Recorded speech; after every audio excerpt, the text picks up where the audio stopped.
I want to assure you that the food you buy at Stu Leonard's is safe.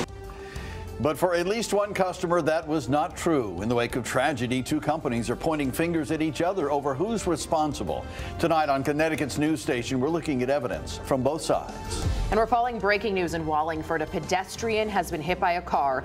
Police say they found him lying in the street with a major injury. We're getting an update from police on whether the driver stayed on scene. A chaotic scene at a West Hartford gas station this morning. Shots fired, a clerk threatened with a baseball bat, and a man tased by police. We'll break it all down. Now at 10, this is Fox 61, Connecticut's news station.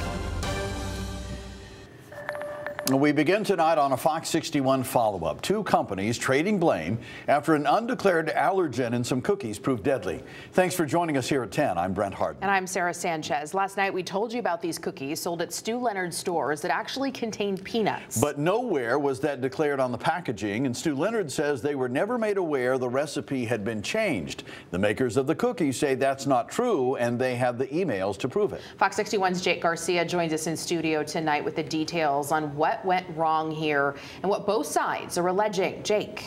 Well, Brent and Sarah, a day after the Connecticut Department of Consumer Protection and the FDA recalled the cookies in question, the two companies involved are exchanging blame. Cookies United says that Stu Leonard's knew about the recipe change for months, but Stu's says otherwise.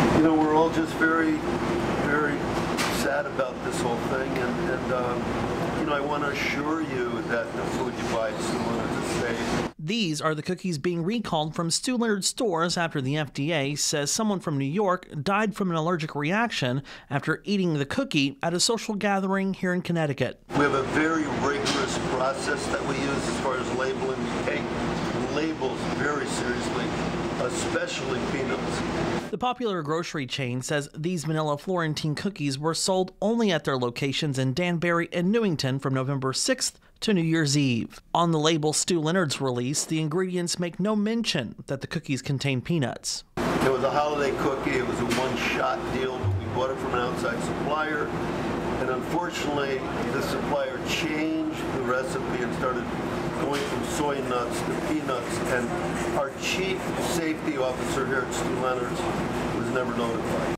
But the Long Island-based bakery says that's not true and that Stu Leonard's was notified months before about the recipe change. Cookies United told Fox 61 in July of last year they emailed 11 different Stu Leonard's employees alerting them that their Florentine cookies will now have peanuts. They also sent Fox 61 product labels showing the changed ingredients. Jonathan Capiello has a severe medical condition where he relies on nutrition labels to stay safe. He says this incident shocked him. Being a loyal shopper at Stu Leonard's, it kind of is one of those things where you kind of have an aha moment and you're not really sure. You're like, whoa, like this can happen anywhere. Capiello says he hopes the companies can take accountability to ensure this doesn't happen again. For me, as a consumer who relies on the accuracy of nutrition labels, I think if either company, whoever it may be, took accountability and said, hey, we made a mistake, it was a fatal flaw, and kind of took ownership and kind of saw a solution, and really acknowledged the mistake, but also a solution to move forward. It was such a tragic, unfortunate thing that happened, and my heart goes out to the family. Now, it's important to note that Stu Leonard's sold the cookies under their brand, not as Cookies United. That means they printed out their own ingredient labels. We reached out to Stu Leonard's and asked them about their labeling process, but they referred us to a video statement from their president, Stu Leonard Jr. Both companies say their hearts are with the customer who died, and they're cooperating with investigators. Live in studio, Jake Garcia, Fox 61, Connecticut's news station. All right, Jake, thank you. It is a tragic story. We're following breaking news out of Wallingford tonight, where police say a man is seriously injured after a hit-and-run crash. Police say it happened on Quinnipiac Street near Route 5. And when they arrived on scene just before 7 this evening, they found the 67-year-old man lying in the road with a serious wound to the head. Police have not found the driver. We have a crew on the scene working to get more information about the man's condition. We'll share that with you when we have it.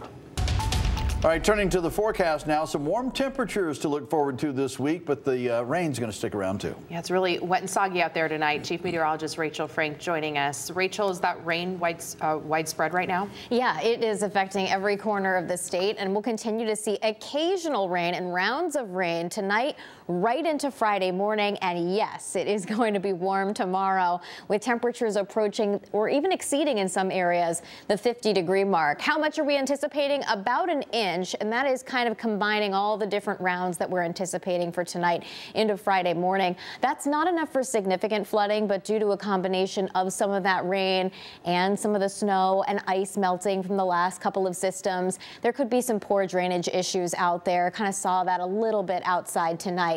There's also a dense fog advisory in effect for our southern 4 counties away from the shoreline until 6 o'clock tomorrow morning. Visibility down around a quarter mile or less in some areas, so keep that in mind as you're driving around. Here's a look at that radar showing that rain come down across the state. This is from a warm front that's lifting through the area, which is why we're looking at temperatures in the 30s for some, but those numbers will be rising as we head towards daybreak, which is the opposite of what they usually do at night, and that is fall. So that means heading into tomorrow morning, there's a chance for some showers out there. I do think there is a period of time in the middle of the day where it's just cloudy and warm but dry, highs near 50, and then another round of rain returns heading into later tomorrow night and Friday morning. We'll take a closer look at that, plus what we're watching for the weekend coming up. Rachel, thank you. Days after a deadly highway shooting in Meriden, the man police say pulled the trigger faced a judge. William Lucky Jr., a correction officer from North Haven, faces murder charges tonight. Police allege he shot 49-year-old Scott Crackey on I-691 January 14th near exits 2A. Lucky's arrest warrant details the alleged road rage incident, and his lawyer says he was just trying to defend his family once it escalated. If someone comes on you and you're afraid for your life, the law allows you to protect yourself. And by the way, I think it will come out that he had a baby in a car seat behind him. So I'm going to protect my baby against anyone who's going to try to kill me. Lucky's bond remains at $2.5 million tonight. He is expected to reappear in court next month. And Bristol police have charged a man with murder in the death of his grandmother on Christmas Day. 83-year-old Deanna Jones was found dead Christmas morning in her bedroom at her home on Morningside Drive West. Officials say she had cuts on her neck and blunt force trauma to her body. This afternoon, a warrant was served for 39-year-old Anthony Jones. He is charged with murder and is being held on $5 million bond. A man and a woman are facing a long list of charges. Police say shots were fired during a fight at a convenience store. This happened at the Shell station on Park Road just after 5:30 this morning in West Hartford. Police say a man and a woman were arguing with the clerk while trying to make a purchase. At some point, the clerk grabbed a baseball bat and the man pointed a gun at the clerk. He fired once, but no one was hit. Police had to use a taser on the man to take him into custody. The woman was also arrested.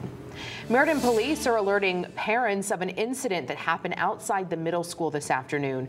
The principal at Lincoln Middle School says someone reported seeing a person carrying a machete outside. The school went into lockdown. Police say the weapon was not real and no one was in danger. Platt High School across the street was placed in lockout mode during this incident, which means the school doesn't allow anyone to enter or leave, but things continue as normal inside. The trial of Michelle Troconis continued in Stamford today with new information and new insights into property owned by Troconis' former boyfriend, Fotis Doulos. Police spent plenty of time searching the property formerly owned by Fotis to uncover anything about the whereabouts of his estranged wife. Fox 61's Joy LeBlanc has more from today's court proceedings. 7 office, 715 Kent. 7:30, Mishi left. Retired Connecticut State Police Detective Matthew Riley reading copies of handwritten notes he found at Fotis Doulos' Farmington home just over a week after Jennifer Doulos was last seen alive.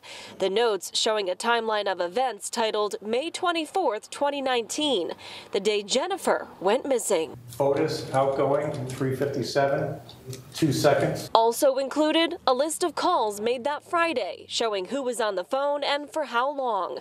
The Saturday after Jennifer went missing, the timelines continue.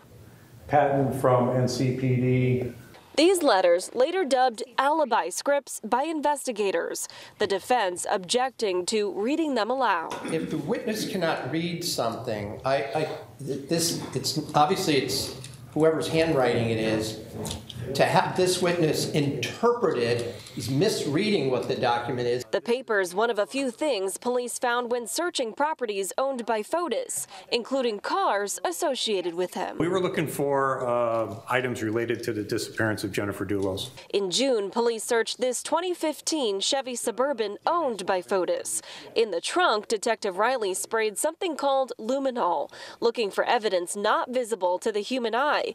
Part of it lit up blue. We further examined that area, conducted a presumptive test with the Castlemeyer reagents, obtained a positive result, and took further evidentiary samples. That's a field test looking for blood, but it's not conclusive. Detective Riley says swabs were sent to a lab.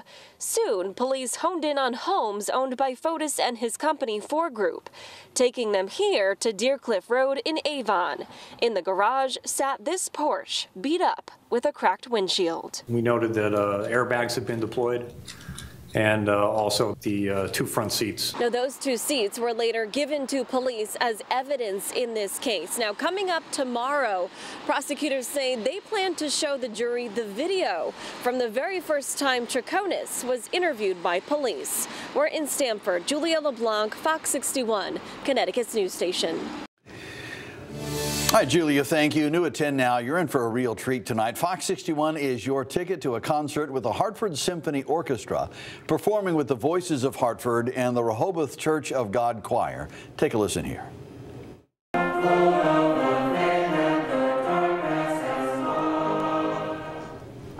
The concert featured the singular talents of Voices of Hartford founder Miles Wilson Tolliver, choir conductor Dr. Felicia Barber, principal trumpeter John Charles Thomas, as well as trumpet soloist and guest conductor Wayne J. Dumaine.